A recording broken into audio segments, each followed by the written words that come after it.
Welcome to another episode of The Fold. My name is Teresa Caterini, and I'm going to be your host today as we talk to an acclaimed educator and musician in our community. I'm joined today by Dave Tabone, who is the director of Tabone Academy of Music. Welcome to The Fold, Dave. Thank you for having me. Yeah, glad to have you here. Wonderful to be here. And you know, I heard that you put on a great performance last night in affiliation with Good Shepherd. Do you want to talk a little bit about that? Yes, we were at the Jazz Up the Winter Blues at the Ancaster Mill. That was fabulous. It was just an incredible night of like some of Canada's best jazz and blues artists. And I was on the lineup. So I was walking with some giants, and it was great to play. I was playing with Troy Neebs, sax player from London, and Dave Curto was also an educator in the city of Hamilton on drums. Wonderful. Yeah. So you're a musician, you're an educator. Can you walk us through a little bit of the journey of how you found yourself in music and how you found yourself in teaching? Wow. It all started with the accordion. No kidding. I'm not lying. My brother, Greg Tabone, was, we were in the kitchen, and my mom's Irish, and my dad's Maltese, which makes me kind of like a Chihuahua marrying a shepherd, German shepherd. I'm a mixed Love that. bag of specimen. Anyways, long story short, back in the day, we're talking early 1970s, the Ontario Conservatory used to go door to door with instruments and knock on the door. No kidding. And they were trying to get students. Ah. And they had an accordion because it was portable, and they had a guitar. Yeah. And they knocked on our door, and my brother was older than me, and he thought the guitar was cool. And at that point, I didn't think the accordion was a chick magnet, but I got stuck with the accordion. Accordions are great, and though. hee-haw. Next thing you know, I'm playing the accordion. Yeah. And that's how it started, as a student on the accordion. No kidding. Yeah. So this kind of ignited a bit of a passion in music. Yeah, we found that it was funny. I struggled with the accordion a little bit because, like anything, I didn't want to practice. Yeah. And my sister played the piano, and I was sitting at the piano a lot because all the pop tunes were piano tunes. There was nothing on the charts that was played by the accordion. Weird Al Yankovic wasn't around back then. And you weren't turning on polka. No, I was not. I played the polkas and waltzes, but it was funny because my sister had her nails, and she was like, "Oh, I got to play." And the teacher said, "I got to cut my nails. I can't play piano." And I would sit down at the piano, and then I pivoted to the piano. Because I was getting, this was just around grade 5, 6. And then I started learning all the tunes on the piano, and I was playing all of this stuff from Billy Joel, Meat Loaf, Elton John, everything. And I started getting attention, I guess, around my peers that I was playing piano. And I stuck with piano. And then I started gigging at a young age, even grade 9, grade 10. I started working in music and making money. Were teachers a big influence on you at that time? Well, it's funny. I didn't even apply for teachers college. When I went into music, initially I was going to go into accounting, and probably no kidding. Yeah, it was the weirdest thing. I liked business. I liked business in school. Yeah. But at Brebeuf, as a student, I was really heavily involved in music, and my music teacher was so upset. She said at the time, "You got to go into music, Dave. It's your pathway to success and happiness." And I applied to one university for music, and I applied everything else for business. And then I did my audition in music, and I chose Western because I said, if I'm going to go away, I'm going to go away out of town.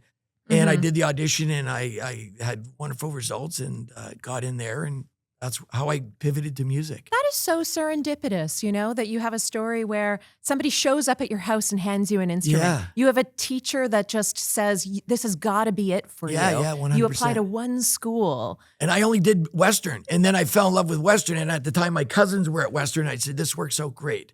I'm going to go to London. I'm going to go to Western. And that's where the journey started. Okay. Was it soon after school that you pivoted into teaching yourself? Do you know what? I was gigging a fair bit. I remember getting a call from a band at the time called Savannah, and they were working quite a bit in the club circuit. And he was actually a Maltese guy, and he phoned the school looking for some young talent, superstar talent, he was saying. Okay. And the school gave my name. And then I started playing with this band. But I was in high school back then. But teaching was funny because back in the day, even at Brebeuf, when I was a student there, if the teacher was ever sick, I would end up teaching the classes. No kidding. And it was funny because I still remember this, where I would get pulled out of math class. I'm a student in math class in grade 11. Yeah. And they would say, Dave, you have to cover the music class. And I'm like, I don't have qualifications, but I picked up all the instruments and I was learning. So I ended up running a lot of music classes as a kid in high school. So you were a teacher before you were a teacher. Yeah, I guess it just felt good helping other people with music. That makes sense. Do you feel that music is a good way to help people? I think music affects everybody. It's one of the first things you get in a car. The first thing you do is turn on the music. Isn't you don't that even true? realize you're doing it. But if you were on a road trip and you had no music in your car, it would be a pretty bad road trip. Yeah. I think everybody likes music, whether you're a doctor, lawyer, whatever it is. You're just everybody relates to music. Do you think there's something that music gives us? I've always said music is the sound of the soul. I think music just makes you do everything better. There was something I used to teach in my classrooms, and it was about how music is every subject area. Music is phys ed because of the manipulation in the fingers and moving up and down the keys. And music is history because at any time, if a song comes on that you remember from high school, it brings you back to that moment in time. Sure. And music is everything. Music is science, frequency. The note A vibrates 440 times a second and produces the pitch A. Yep. It's all science. Yep. But most of all, music is art because music makes you feel. Yes. And that's what the other subjects don't really do. You look at a math equation, it doesn't make you feel amorous, maybe.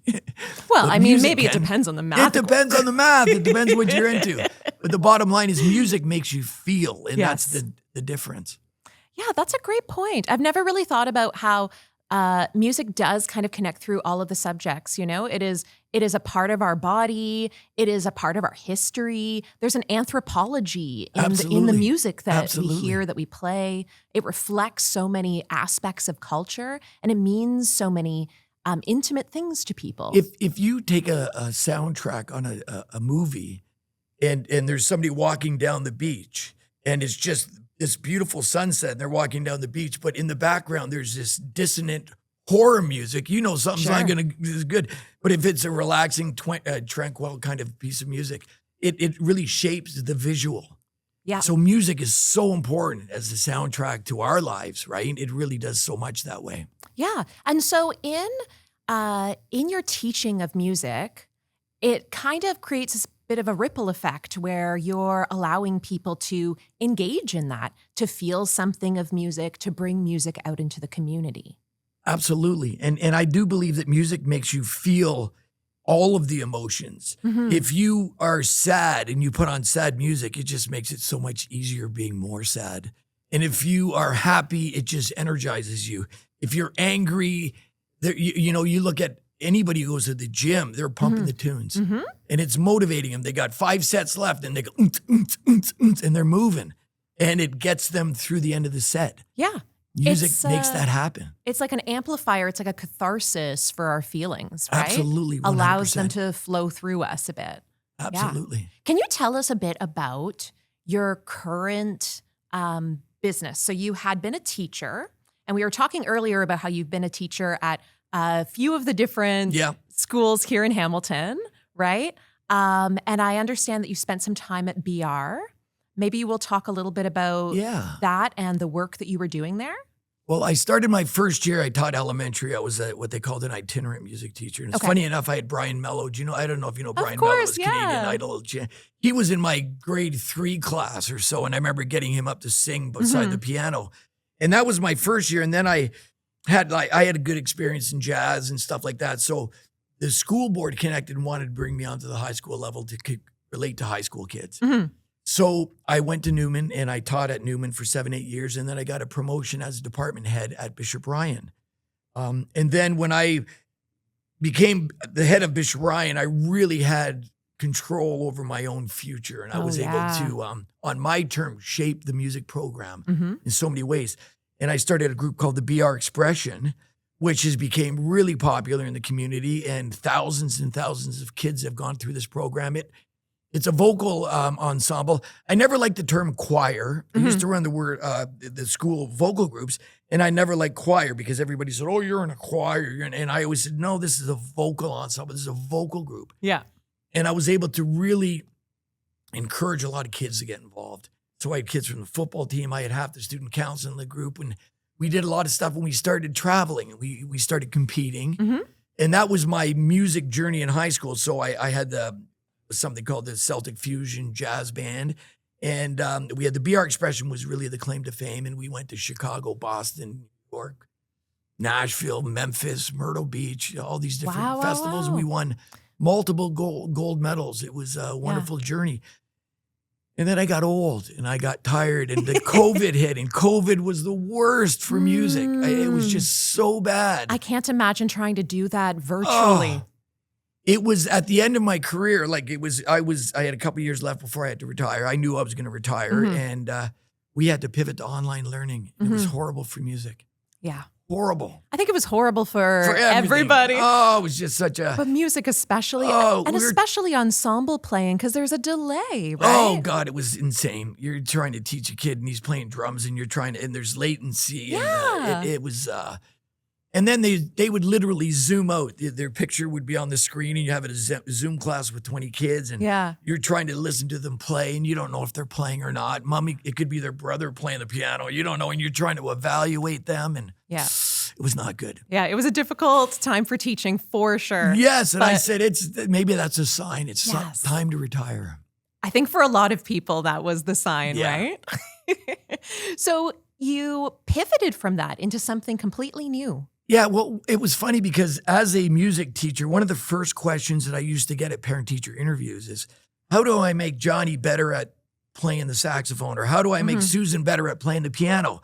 And I'd say, well, they should take private lessons. And they'd say, well, where should we go? And I'd say, I don't really know a good place for lessons. I would, some places I'd hear about, fly-by-night places. Sure. And I was always saying, geez, I wish I could really send kids to some good teachers. Yeah. And then as I was retiring, this literally happened, honestly, and I say this to everyone, on a drive to Toronto, and I had my son, Joseph, and my daughter, Shannon, in the back. Shannon's a teacher as well. She has her OTC. And my wife, we were driving to Toronto, and we started saying, I think I said we should open a music school. And then my son said, well, yeah, and we should, if we're going to do this, let's do it cool. Let's have a stage, or let's have a cafe. He was doing food and nutrition and health and fitness in college. And he goes, we should have a cafe and a restaurant. And then Shannon was going, yeah, we should have a stage. She used to take photos and travel around and do a lot of covering of bands. And all three of us are sitting there going, oh my God, wouldn't that be cool to have a music school with a full stage and a cafe? And then my wife said, yeah, we should license the cafe so mom and dad can have a cold beer or a glass of wine while Johnny's learning violin lessons. Genius. And I'm going, oh my God, what makes listening to your child play violin better, having a glass of wine? And it all happened on that drive. And I was just at the 11th hour of my of my career. And I said, you know what? Let's think of this. Let's make this happen. That's what happened. There's something beautiful about those brainstorming sessions where everything just clicks and you realize, no, we can really do this, guys. Yeah, it was weird because my oldest daughter, Amanda, is a teacher in Vancouver, and she is much like me. She has the passion for teaching. She loves it, loves it, loves it. But my daughter, Shannon, went into it like so many other teachers and went and got the teacher's college thing and was like, I don't want to do this. I hated practice teaching. I hated being in front of the students. It just wasn't me. It was stressing me out. I didn't like. So even though she got her qualification, she wasn't really pumped on being a teacher. Fair. And then my son was doing the fitness thing, and he was working at Good Life, and he was doing all this stuff. But he still didn't find immediate joy in what he was doing. And that's when we were driving, we said, maybe we can build this as a family thing, and you guys can all bring your passions together, and we can make this work. That's how it happened. So this is a very different kind of music school than other music schools, I remember being a kid going to private lessons. You just get dropped off. Yeah. And see you later. Mom and dad's in the parking lot. It's like going into a dentist office. There's a little couple chairs on the side, and the teacher comes and gets you, and you go away. You're like a server number 35 at the deli. We're completely different. If you come to the Tabone Academy of Music, we have this big 65-seat area with the stage. And we specialize in gourmet coffees, espresso lattes and everything else. And of course, we are licensed. So we do have parents on a weekly basis who come, and I know that, John's going to get a Guinness on Wednesday at 7:00 while his son's taking a piano lesson. And we built this really cool vibe. So people walk in and they go, is this a music school or is this like a restaurant? And I go, yes, to both. Yeah, fair. So we have 8 classrooms on the main floor and we have 5 classrooms in the basement. All right. In a lower level. Is the cafe bar area open also to the public? Like, are people coming in there or just the parents who are waiting? No, we're very selective as to who we open it up to. Fair. People will come in, and we're not going to turn someone away if they want to buy a cappuccino or something like that. But essentially, our restaurant, our bar is for the parents. Yeah. And then we bring in a lot of ticketed groups, like really killer talent, and we sell tickets for them. If you go on our website, you'll see that we have all kinds of upcoming talent. Those are ticketed events. So we open doors at 7. The event, they put on their 2 sets of music. And then when they leave the stage, we pretty well start tearing down and we lock the door. Makes sense. We don't run a bar. Yeah. I didn't want to get into that. I don't want to have people off the street coming in and saying, I need a beer, man. And no, everybody who's there is on a list with a ticketed, a number, and we govern it that way. It's perfect. Makes sense, though. Like, conceptually, this doesn't feel that different than, like, you bring your kid to a hockey arena, and while you're waiting, there's a concession stand. 100%. There's a place to sit. You can watch the thing. You can 100%. Be engaged in it. Yes. Right? That is it. And the really cool thing is, because we have a professional stage with all, the drums and everything, and we have TV screens, and the kids are often encouraged in their classroom to come out with their teacher once they've accomplished, whatever task it is at the piano or the violin, and then they play on stage. So there's a rotation of students coming on the stage every night. So the parents, while they're having their coffee, are also being entertained by students. And then we have over 30, 40 teachers who are all professionals. And if a teacher doesn't have a student at the time, the teacher will go on stage and play.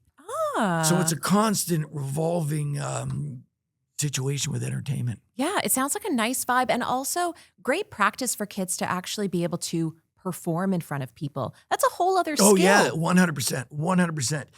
And we do monthly showcases where students come out and they get on the list and they perform, and we sell tickets, and parents are all there, and it's literally like playing in a nightclub. And often kids are nervous, and then once they do it the first time, they want to get on every showcase. Oh, that's wonderful to hear. They're like, we're ready to go again. And we're going, there's a lineup to get on this showcase, because we won't allow them to do 2 showcases in a row because we have over 400 students. So your students, they're learning how to play an instrument. They're learning how to connect with themselves and their emotions and the history and all of the frequencies around them. But they're also learning bravery. They're learning confidence. Absolutely. One of our catchphrases is not teaching talent, but coaching confidence. Love that. Yeah.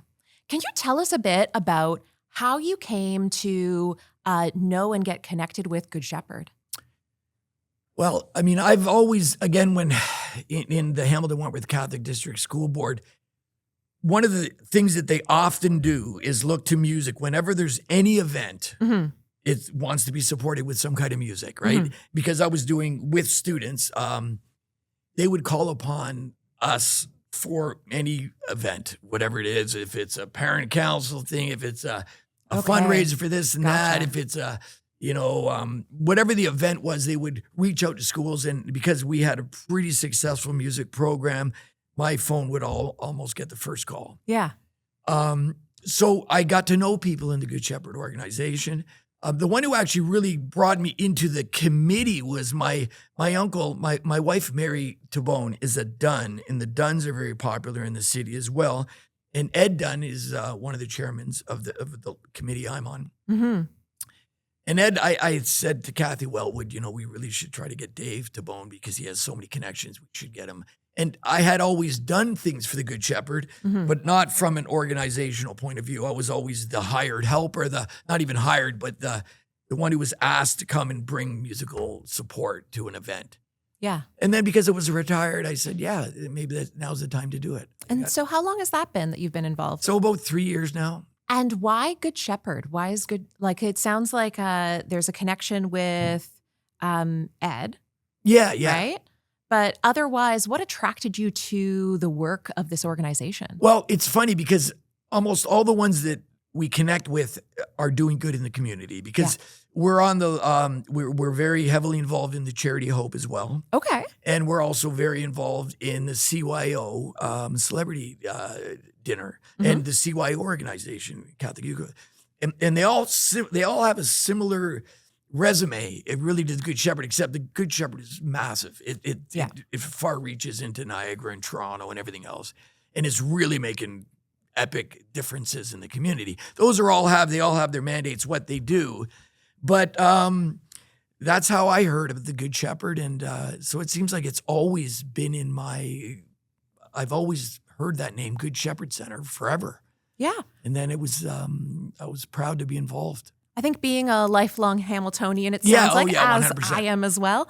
You get to know the names of the big organizations that are doing important work. Yeah, here in the and city. it's funny. One of our headliners is Alfie Zappacosta, who lives out west, and he's flying in for the event, and he's performing at our academy as well. And Alfie was going, Good Shepherd Center, Good Shepherd. And then he started looking, and he was like, wow, this is a big organization. Yeah. When he started doing the research on it.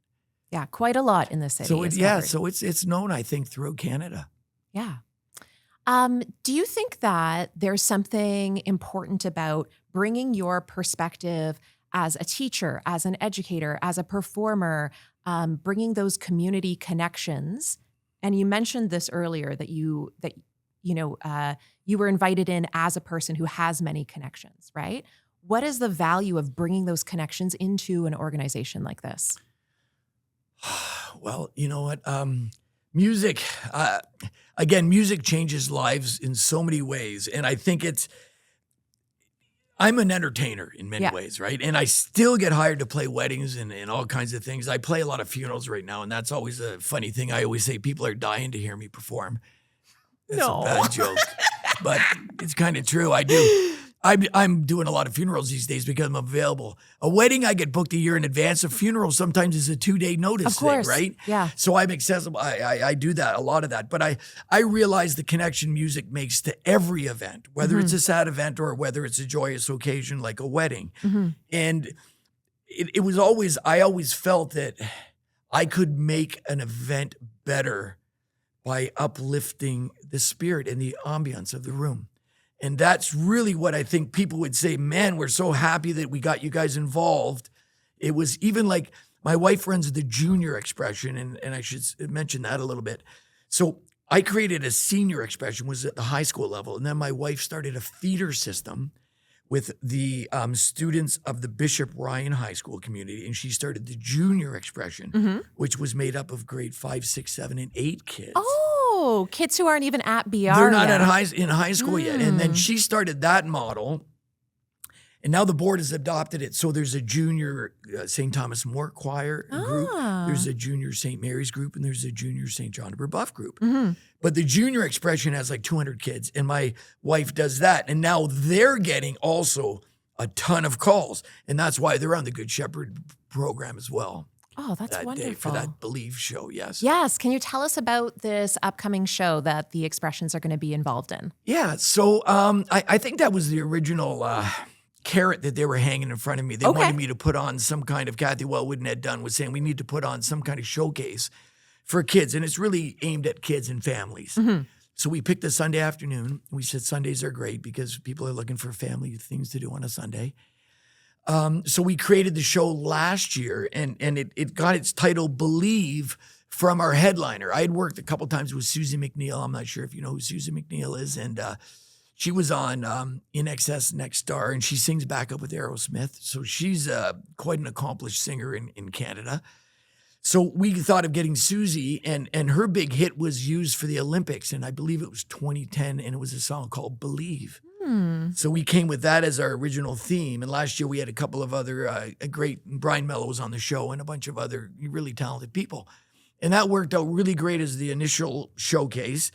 And then this year is the follow-up. It's year 2.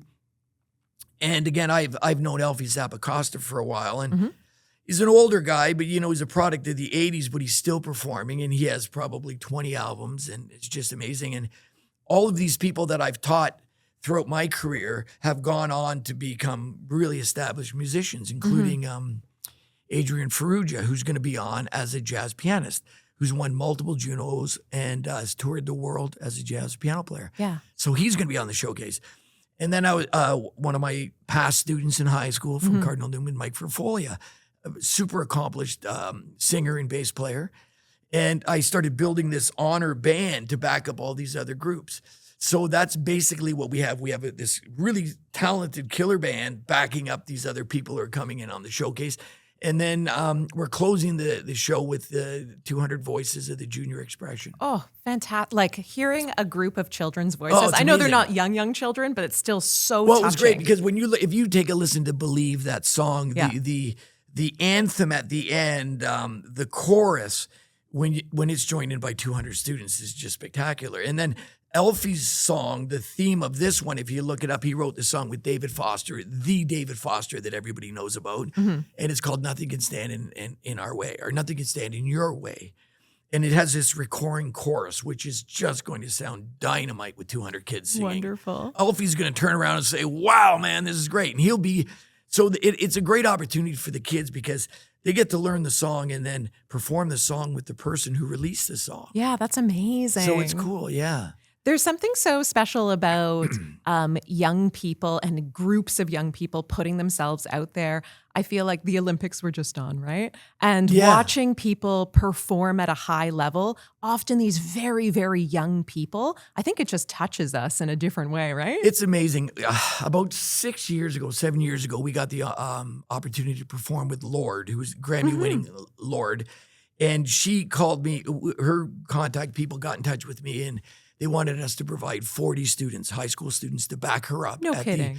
the MMVAs in Toronto, which was nationally broadcast, that millions of people watching it. So I was able to handpick 40 students, and they're on TV with Lorde, and they were blown away. It was amazing. The Arkells were there. Joe Jonas was there. All these people, Camila Cabello, all these killer, who else was there they were laughing at? Who's the big guy now? Post Malone. Oh, yeah. Yeah, so my students are meeting all these guys. Yeah. And it's just looking at the joy on their faces, moments they will never forget. Sure. It's just, it brought me so much joy. I was like so excited taking pictures with their idols. Yeah. What Really a wonderful thing to have created, right? This, it sounds like it really came out of your own passion, your own kind of natural leading and teaching ability, right? And then you were given this opportunity to design something different. And you came up with this template for something so interesting that affords these young people such cool opportunities and gives them the ability to learn that they can give back to their community, 100%, right? yeah. So in this Believe fundraiser that's coming up, these kids will come, they'll perform, they'll get all of the excitement of performing, but they're performing charity too. Yeah, absolutely, right? yep.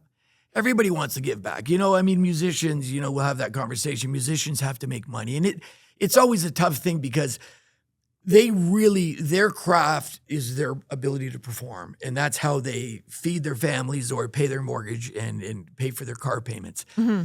But a lot of times people want musicians to do everything for free because it's charity. But so musicians are always giving out for charity, but it's great that you can generate some money so you can give an honorarium to these musicians because they are coming in and they deserve an honorarium just to make it happen, just to cover their costs, their logistics, and everything else. Mm-hmm. Makes sense. 100%. Okay, so this the Believe fundraiser is coming up. Do you want to tell us a little bit about where and when? Yeah, so it's at Bishop Ryan's Performing Arts Center. I love the room. I was very heavily involved in it's a multi-million-dollar theater. It seats 500 people. Amazing visuals, great acoustics.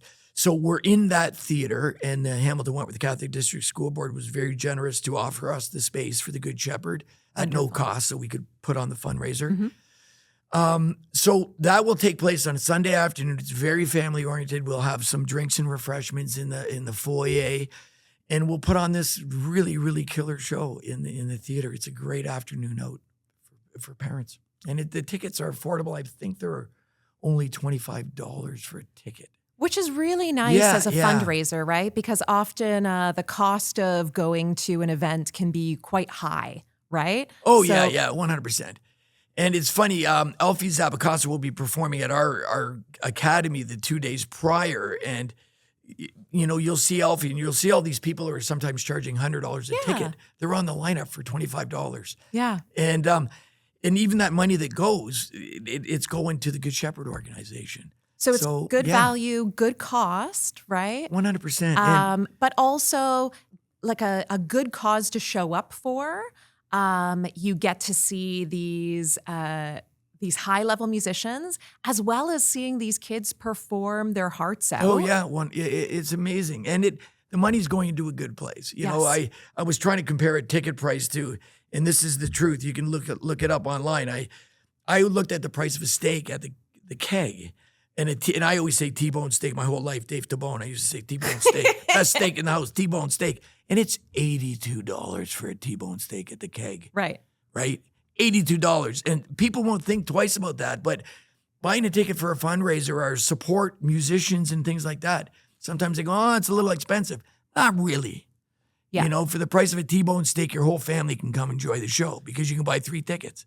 Isn't that the You know truth? what I mean? You got to put it in perspective, right? Yeah. And you're going to eat that steak. Maybe you won't even finish that steak not think of it. But you can put your money towards something that benefits the entire community. Absolutely. And it's like the Good Shepherd runs a beautiful golf tournament as well, right? And all of these different events.